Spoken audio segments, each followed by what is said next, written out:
Viewers আসসালামু আলাইকুম, সবাই কেমন আছেন? আশা করি ভালো আছেন। আমার চ্যানেলটির সাথে থাকার জন্য ধন্যবাদ।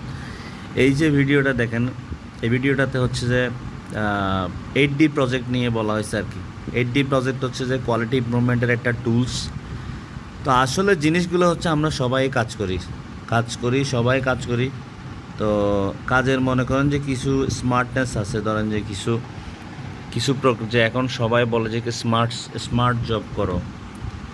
সবাই এখন একটাই কথা বলে যে স্মার্ট জব করো। তো স্মার্ট জবটা হচ্ছে কিভাবে করতে হবে?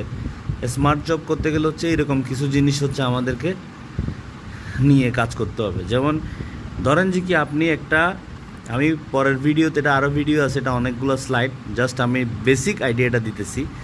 ডার্টি ড্যামেজ 8D প্রজেক্ট, আপনি একটা 8D প্রজেক্ট করবেন।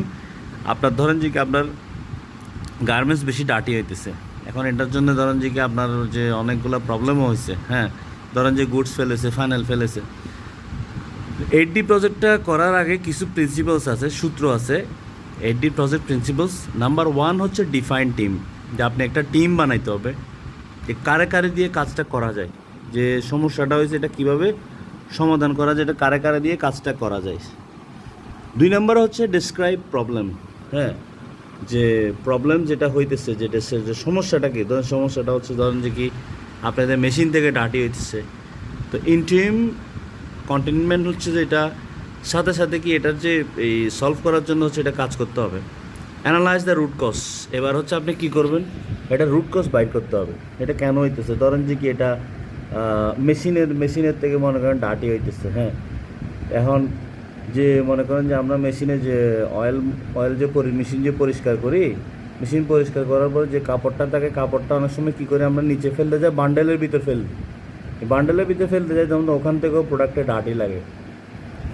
তো এইটা ধরেন যে কি আমি একটা রুট কজ বললাম। তারপর ডিফাইন কারেক্টিভ অ্যাকশন, এই যে এটা কীভাবে মনে করেন যে কি সলভ করবেন, এটার একটা কারেক্টিভ অ্যাকশন প্ল্যানটা আপনি দিলেন, যে আপনি বললেন যে এখন থেকে যে মেশিন মুছে কাপড়গুলা ওই যে বান্ডেলের মধ্যে নিচে ফেলায় না, রাখিও, এটা এক জায়গায় ফেলিও, সুপারভাইজার এটা কালেকশন করে এটা হচ্ছে যে সুইপারকে দিয়ে দিবে, যিনি ফ্লোর ক্লিনারকে দিয়ে দিবে, ফ্লোর পরিষ্কার যারা করে। তো 6 নম্বর হচ্ছে ইমপ্লিমেন্ট কারেক্টিভ অ্যাকশন প্ল্যান।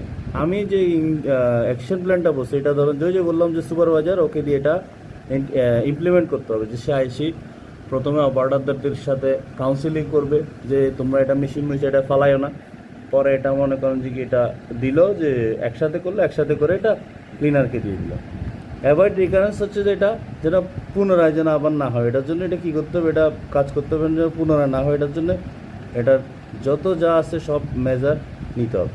এইটা হচ্ছে যখন আপনার টিমটা যখন প্রজেক্টটা যখন সাকসেস হবে, তখন হচ্ছে আপনি আপনার টিমকে কংগ্রেচুলেট করতে পারবেন।